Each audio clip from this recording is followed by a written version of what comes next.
Sinfonía Jurídica. Un espacio para reflexionar sobre la realidad política y jurídica de nuestros territorios. Sinfonía Jurídica.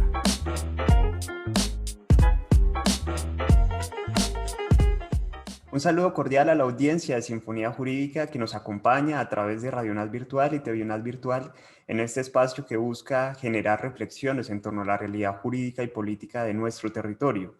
En este programa damos continuidad al especial que ya hemos inaugurado sobre la Constitución Política en el marco de los 30 años de su promulgación y particularmente en este programa estaremos hablando sobre el derecho a la paz. Para ello nos está acompañando la directora del programa, la doctora Alba Luz Serrano Rubiano, decana de la Escuela de Ciencias Jurídicas y Políticas. Bienvenida, decana. Gracias, Javier. Pues muy encantada de estar nuevamente con ustedes, con este equipo maravilloso que nos acompaña en este espacio. Un saludo muy especial a toda nuestra audiencia, al equipo que nos acompaña en el set y bueno, preparados para debatir temas tan importantes como el que vamos a abordar hoy. Así es, doctora Alba Luz, muchas gracias por la bienvenida al programa de hoy. Nos está acompañando, por supuesto, también dos invitados que conocen muy bien el tema del derecho a la paz en Colombia.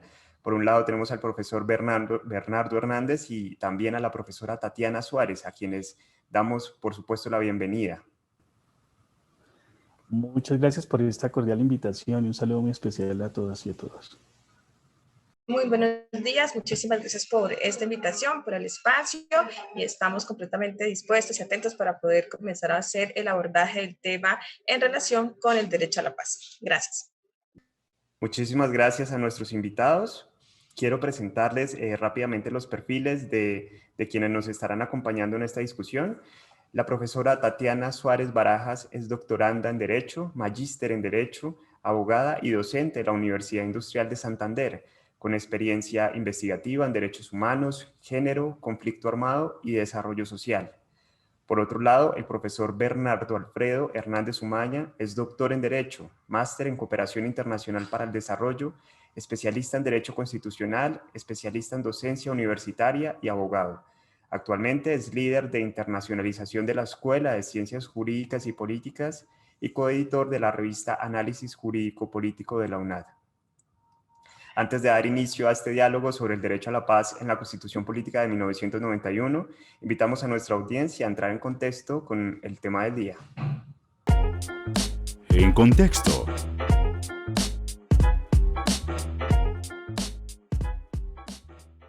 En el año 2015, la Organización de Naciones Unidas presentó ante la comunidad internacional 17 Objetivos de Desarrollo Sostenible, cuya meta de ejecución se proyecta hasta el año 2030.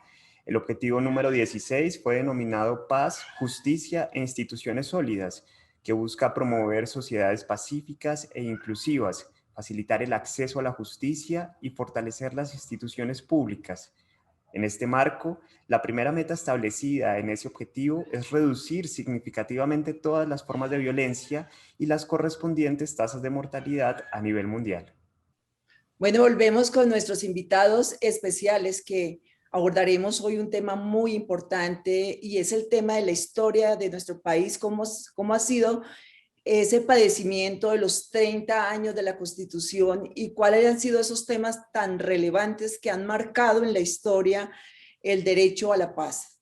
Y quiero empezar con la doctora Tatiana, que desde su experiencia, ¿cómo ha sido ese análisis que se ha visto como muy fehaciente, que ha marcado ese avance? Adelante, doctora Tatiana.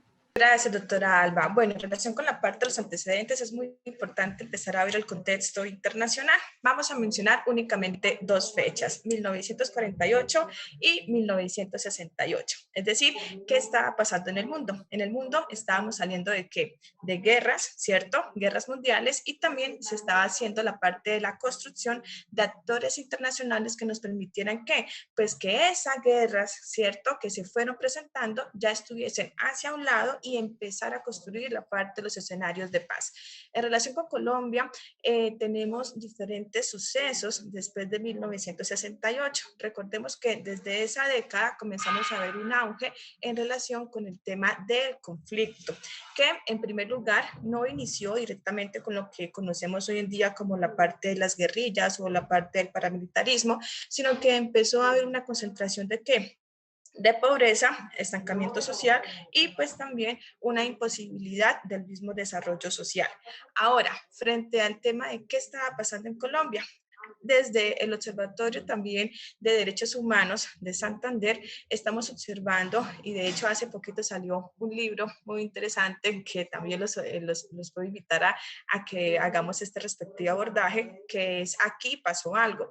En relación con este libro estamos observando dos momentos importantes que se van a dividir en 3 décadas. La primera, del 60 al 70, donde estamos viendo la concentración del conflicto desde las provincias. Es decir, que cuando estábamos hablando de la parte de los antecedentes, vamos a ver que no era un conflicto generalizado, sino que estaba comenzando a ser ¿qué? Sectorizado.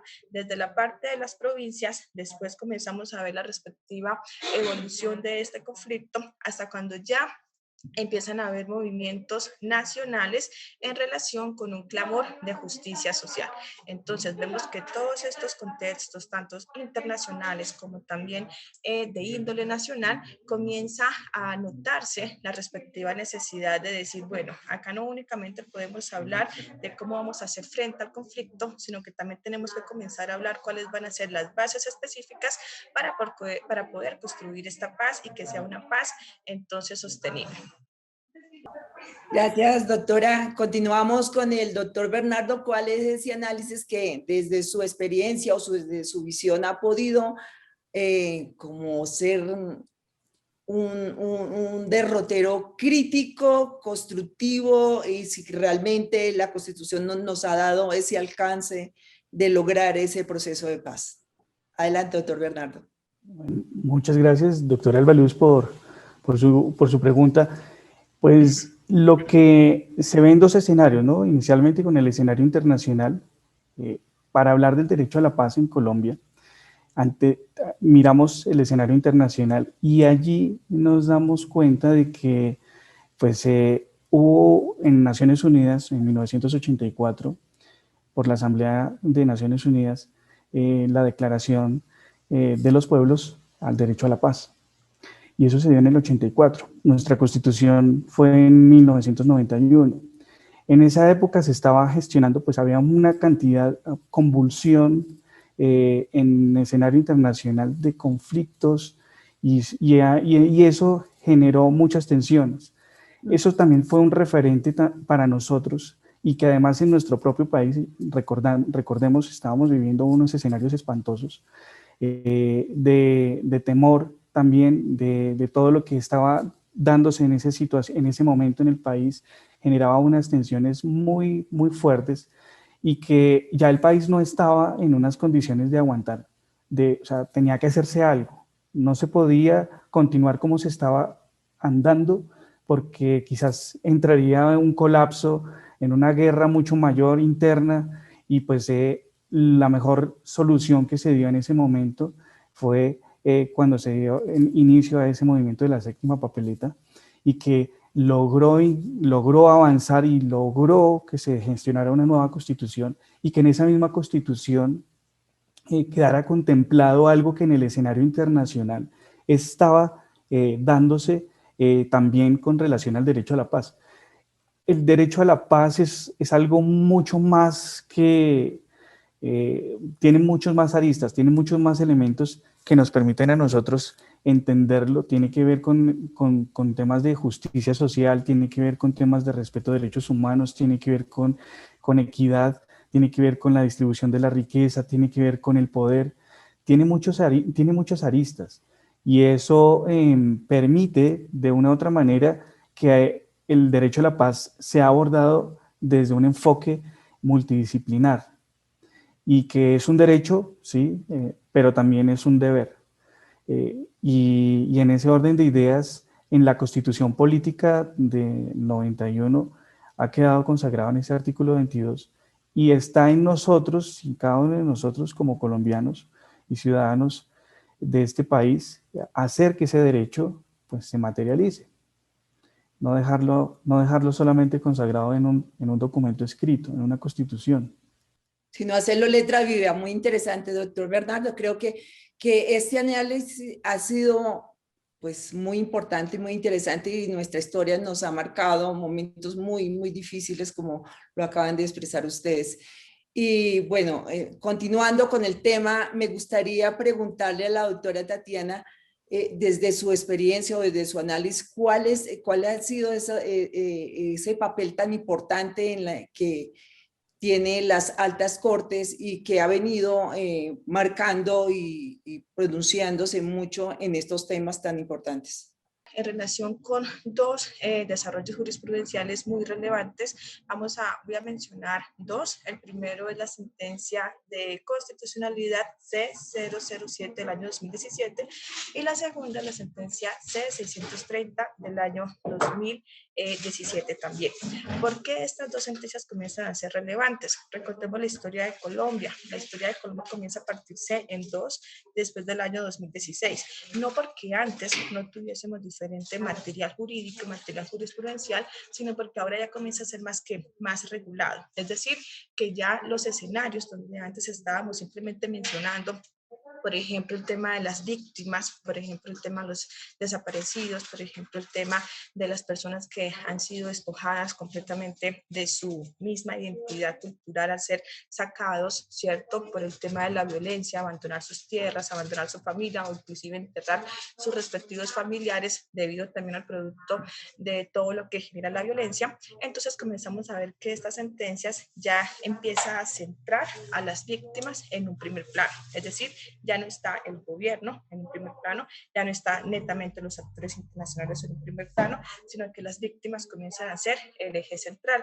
Y también, ya para concluir, a nivel internacional, desde el Sistema Interamericano de Derechos Humanos, vemos esta misma dinámica. Entonces ya no es va a hablar el abogado, va a hablar el representante del Estado, ¿cierto?, de las personas que están siendo acusadas, sino que ahora le vamos a dar la palabra, vamos a escuchar, vamos realmente a sentir qué fue esta situación que se vivió y sobre todo empezar a analizar, bueno, esa situación se vivió y si comenzamos a ver, se sigue repitiendo. Ahora, como la pregunta que podemos dejar acá de manera abierta es, ¿cuáles son esos factores que nos están permitiendo para que dichas situaciones se sigan repitiendo? Es decir, cambia el gobierno, cambia las personas que están en el poder, cambian las generaciones, pero ¿qué es esto que se sigue presentando en la cultura dentro, por ejemplo, de la cultura colombiana, que aún no nos hemos, por ejemplo, permitido realmente empezar a generar acciones de reconciliación, acciones de acercamiento? Entonces, con esto culminaría la intervención de la segunda pregunta, doctora Alba. Gracias, doctora Tatiana. Vamos con el doctor Bernardo.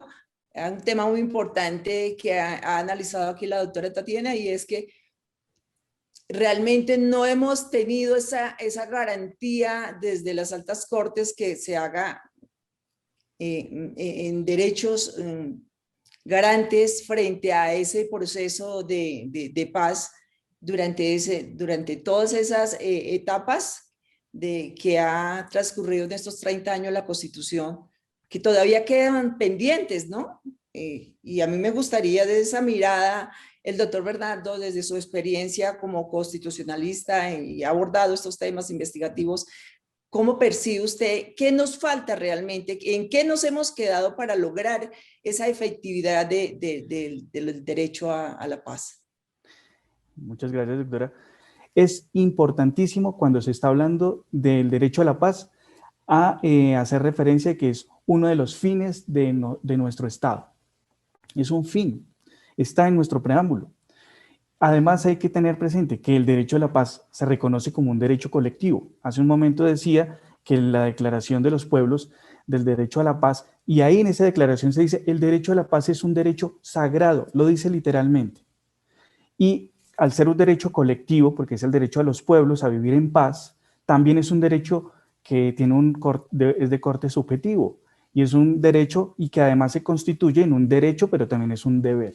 Y ese deber es algo que nos compromete. Y para responder esta inquietud ¿Qué es lo que nos ha faltado? Precisamente que comprendemos que es un derecho, pero nos falta entender que también es un deber. Es algo de poner, pero es algo también, es algo de exigir, pero es algo de poner también de nuestra parte. Y tiene que ver mucho con la educación para la paz.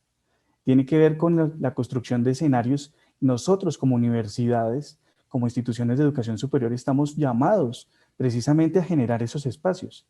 La paz no se puede construir uno en una orilla y el otro en otra orilla lanzándose rifirrafe. Eso no es construir paz. Nosotros como un escenario de construcción de conocimiento y de reconocimiento de saberes como universidad tenemos un deber, y ese deber está en la generación de esos espacios de encuentro de las disidencias, de encuentro de las convergencias. Y ahí es donde está la clave. Buscar el punto medio es un escenario, no es fácil, es muy complicado, porque nadie está dispuesto a ceder desde su lugar de enunciación. Pero es el desafío que nosotros como universidad tenemos. Hablo desde el lugar de enunciación que yo tengo en este momento como profesor universitario, y es precisamente ese. No puedo hablar de un lugar, del escenario de lo político, del escenario diferente a mi entorno, porque no me correspondería, pero sí como ciudadano me comprometo, y quizás es como lo que nos ha faltado, el compromiso para hacer posible que este país tenga un poco más de escenarios y visibilizar esos escenarios de paz. Muchísimas gracias a nuestros invitados. Creo que estos espacios son bien importantes abordarlos, ya que nuestro país ha tenido muchos momentos de procesos de concertación de la paz, y pues realmente, para no ir tan lejos, hace poco tuvimos un proceso que realmente marcó en la historia de nuestro país y ha sido muy importante. Es ahí donde, cuando hay voluntad, todo se puede, y creo que es ahí, se requiere de consensos para llegar y lograr este proceso de paz. Claro que sí, doctora Albaluz, y muy pertinentes, como usted menciona, todas las intervenciones que se han realizado hasta este momento, que nutren el debate y llevamos la paz, por supuesto, a las discusiones y lo compartimos con toda la ciudadanía como corresponde, en este caso, en una universidad pública. Doctora Albaluz, antes de continuar con esta discusión tan interesante, le propongo que hagamos una pausa para escuchar unos mensajes institucionales.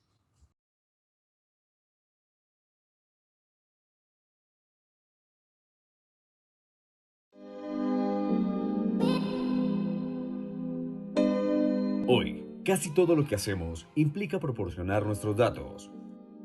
Cuando respondes a una encuesta, cuando das acepto al descargar una aplicación, cuando compras un servicio o un producto, cuando te anuncias en la portería de un edificio y mucho más. ¿Sabías que existe un régimen jurídico constitucional, administrativo y penal que regula el tratamiento de los datos que has proporcionado o que pueden haber obtenido sobre ti? Por ello, la UNAD te presenta la tecnología en gestión jurídica de la información. El primer programa profesional del país, cuyos egresados prestarán servicios de prevención del riesgo jurídico derivado de la gestión de la información a clientes tales como más de 33.000 personas jurídicas, todas las entidades públicas, miles de establecimientos de comercio, profesionales independientes y otras personas que gestionan datos personales. ¡Te esperamos!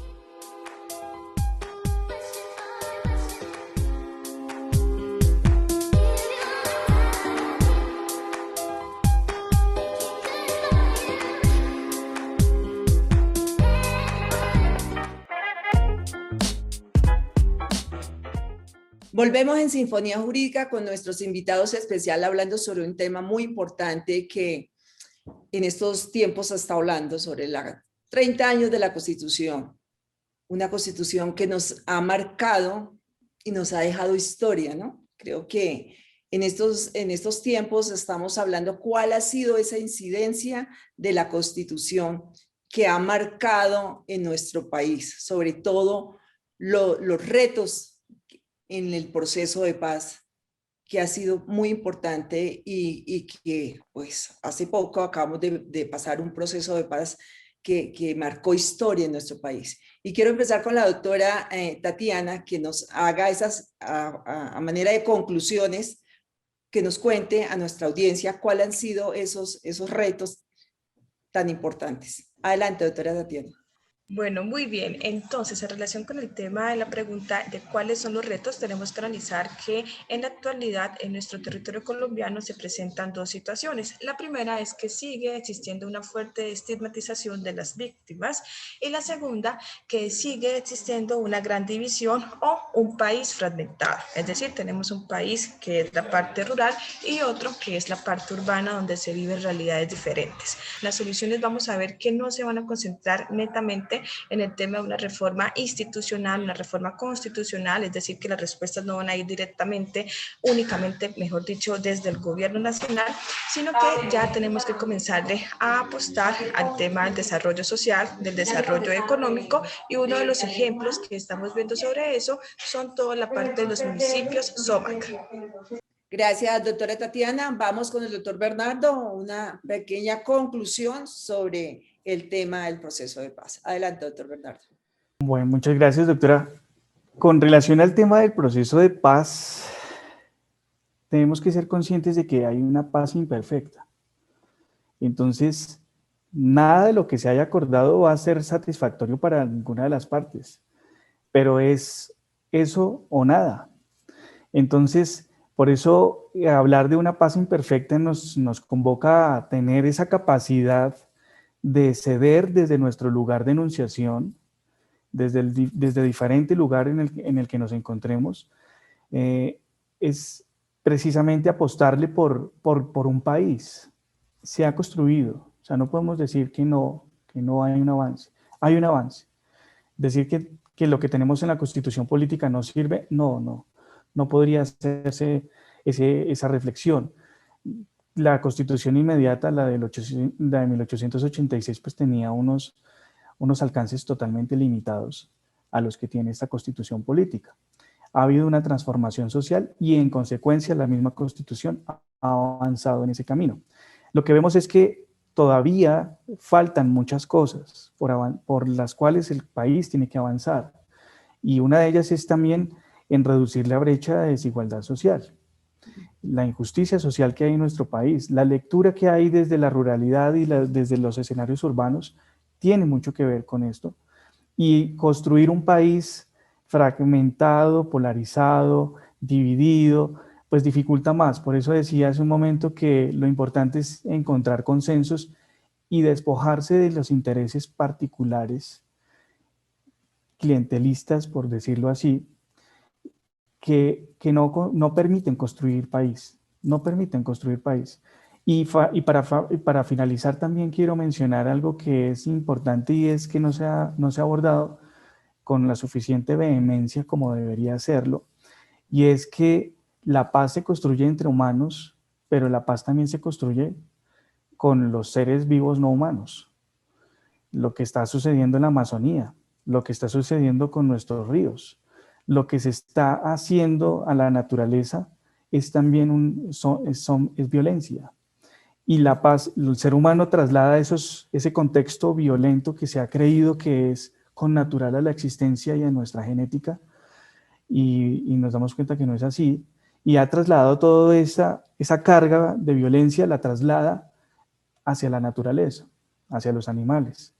Y eso también tiene que ver, construir paz no solamente es entre humanos, es también construir paz entre los seres vivos no humanos.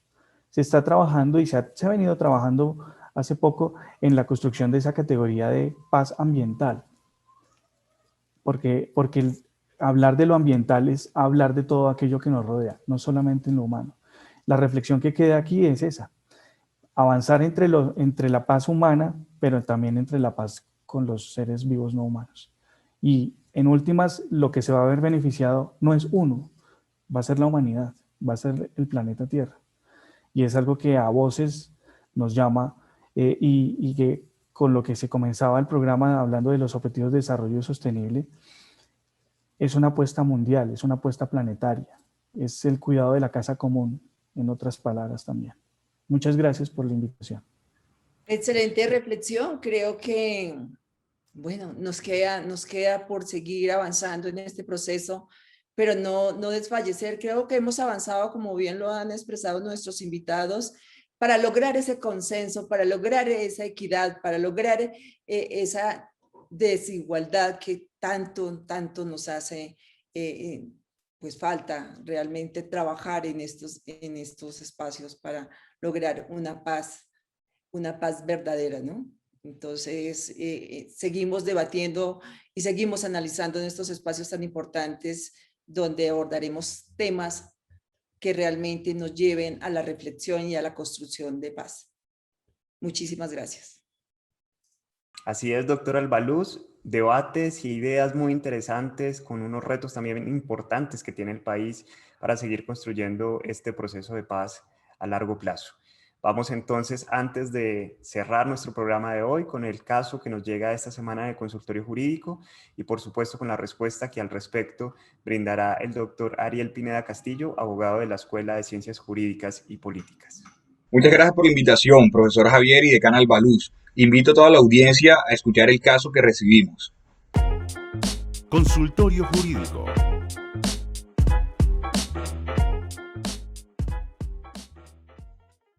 Cordial saludo, Sinfonía Jurídica. Quiero exponer mi caso. Tuve un noviazgo que resultó en un embarazo. Decidimos irnos a vivir juntos en calidad de unión libre. Cerca de tener el niño, la mamá le llenó la cabeza de cucarachas a mi expareja, quien decidió pues alejarse de mí. Y finalmente cuando tuvo al bebé, lo registró únicamente bajo su apellido, bajo su nombre, desconociendo mi figura paterna, aludiendo que el niño no tenía padre. Y yo quiero pues hacer parte de su vida. Quisiera que me ayudaran con esto. Muchas gracias. Un cordial saludo a nuestro oyente. De acuerdo a la jurisprudencia constitucional, la filiación es uno de los atributos de la personalidad, puesto que ella está ligada al estado civil de una persona y, en ese sentido, las personas tienen dentro del derecho constitucional colombiano un verdadero derecho a reclamar su verdadera filiación. En efecto, la filiación es la relación que hay entre padre y madre con respecto a su hijo o hija, proporcionando una identidad a toda persona, implicando con ello una serie de derechos y obligaciones de unos con otros. Por lo tanto, es importante resaltar que las normas sobre filiación, como todas las de carácter familiar, son de orden público y por ende no pueden ser variadas por la voluntad de las partes. En el caso objeto de estudio, lo idóneo sería realizar un reconocimiento voluntario de paternidad, elevando la escritura pública en una notaría y con ocasión al mismo solicitar ante el comisario de familia, quien tiene facultades especiales, una conciliación para la fijación de cuota de alimento y regulación de visita. Le recomendamos a nuestros oyentes que nos pueden hacer llegar sus inquietudes jurídicas a nuestro correo sinfoniajurídica@unat.edu.co. Volvemos en Sinfonía Jurídica para dar el cierre a este programa en el que estuvimos conversando sobre el derecho a la paz en el marco de la Constitución Política de 1991, que recordemos este año ajusta ya 30 años desde su promulgación. Y por supuesto, queremos dar un agradecimiento muy especial al doctor Bernardo Hernández, a la doctora Tatiana Suárez, por acompañarnos en este debate, por compartir con el público general, con nuestra audiencia, estas reflexiones tan interesantes en el marco de los retos que tiene el país, sobre todo después de esta larga historia de conflicto armado y de violencia que hemos padecido. Entonces, muchísimas gracias y siempre bienvenido y bienvenida a Sinfonía Jurídica. Muchas gracias por la invitación y encantado siempre de acudir al llamado para estar en este programa. Muchísimas gracias por este espacio académico. Agradecerle a nuestros invitados que nos acompañaron en el día de hoy por estas reflexiones, estos análisis que realmente nos invita a seguir construyendo y a seguir debatiendo sobre estos temas tan importantes. Seguiremos en estos espacios que tanto requiere la academia de análisis. Y bueno, esperamos verlos en un próximo programa. Hasta pronto. Así es, doctora Albaluz. Agradecemos también a nuestra audiencia por acompañarnos y les invitamos a conocer la oferta académica de la Escuela de Ciencias Jurídicas y Políticas en la página www.unat.edu.co. Allí encontrarán información sobre la tecnología en gestión jurídica de la información, el programa profesional en ciencia política, la especialización en gestión pública y la maestría en gobierno, políticas públicas y desarrollo territorial. En el máster de Radio UNAT Virtual nos acompañó Alejandro Díaz y en la realización para TV UNAT Virtual estuvo Karen Vera. Los dejamos con nuestro recomendado del día. Hasta pronto. el recomendado del día.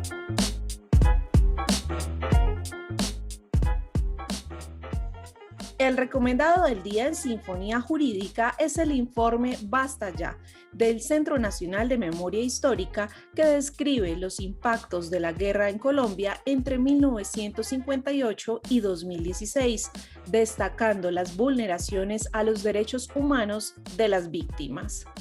Este fue nuestro recomendado del día. Recuerden que pueden dejarnos todos sus comentarios y recomendaciones en el correo del programa sinfoniajurídica@unat.edu.co. Hasta la próxima.